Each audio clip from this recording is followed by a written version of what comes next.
মাছের তো বিরিয়ানি হইল, পায়েস হইল, কিন্তু আরও কত কত রেসিপি রয়ে গেল।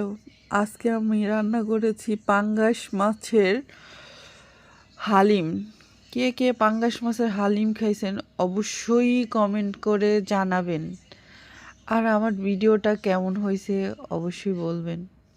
অবশ্যই জানি যে এত নাচানাচির মাঝখানে কি আর আমার এই ভিডিও কারো ভালো লাগবে? অবশ্যই লাগবে না। পাঙ্গাস মাছের হালিম বানানোর জন্য আমি পাঙ্গাস মাছগুলো হালকা করে ভেজে নিলাম, তারপরে বেরেস্তা ভেজে উঠিয়ে নিলাম। কারণ আমার ছোটো মাটির চুলায় ছোট্ট ছোট্ট সব মশলা বাটা দিয়ে দিলাম, আদা বাটা, রসুন বাটা, জিরা বাটা, গরম মশলা, মরিচের ফাঁকি, হলুদের ফাঁকি, ধইনার ফাঁকি দিয়ে পরিমাণ মতো লবণ দিয়ে ভালো করে কষালাম।